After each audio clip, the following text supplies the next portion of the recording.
Okay, so far the only thing I've done is just simply removed it from the bonsai pot that it was in.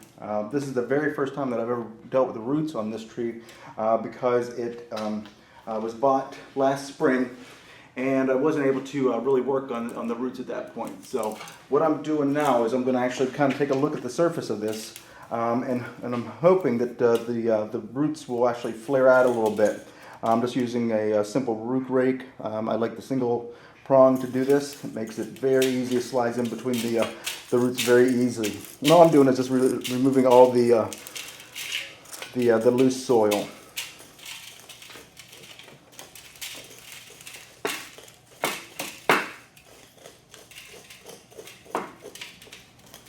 And what you're going to do is you're going to want to keep going down until you start hitting the larger roots.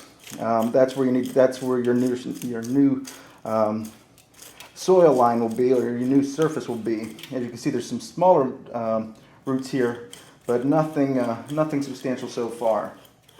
And there we go. There we're finally hitting the first large root, and you can see how large that is. And it's quite a shame to have that buried so far into the soil when we can have that exposed as our surface root and show a real strong nebari to show how much strength this tree can actually have. So we're going to hope for something more on this side as well to give it a good balance. You don't want one large root on one side and that's it. And again, there's a nice root coming out the front. Again, it was quite a shame to hide this. So we want to expose all these large roots.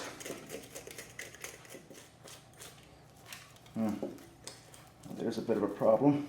You can see a large drop off there, so I have to get a little inventive to hide that scar, but I think we can do it. I think we can do it. A little bit of carving, a little bit of grinding, I think will clean it up very nice. Let's take this all the way around. See what we have in the back of the tree.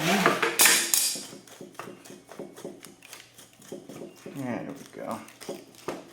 And still is working down. So what we did was we probably added about maybe 2 or 3 inches to the overall height of this tree, which is going to make it a lot easier to get it into a more shallow pot because the roots are already developed.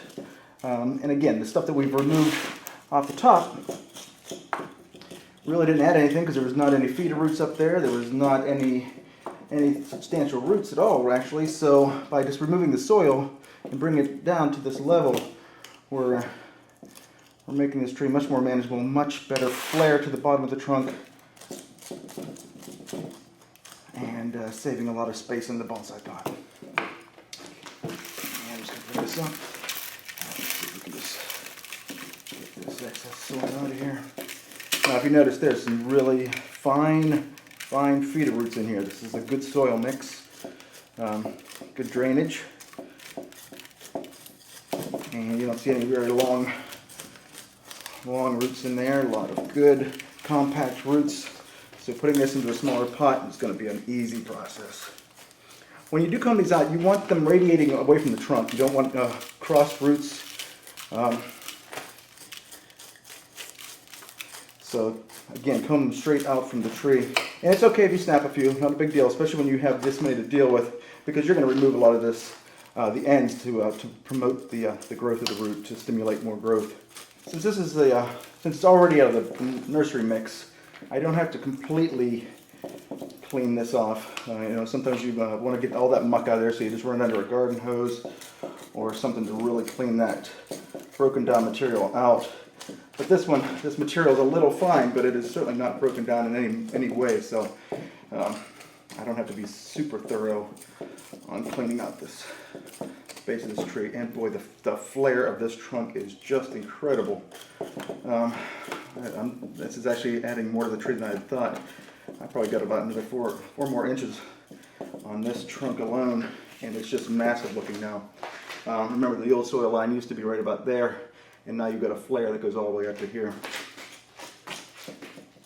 Just a superb tree, great material, and just a delight to work with. I don't know if you've worked with a Simpson stopper before, but they get their name Simpson stopper because what they used to do in the old days, they'd make a tea out of it, and it would be used to stop diarrhea.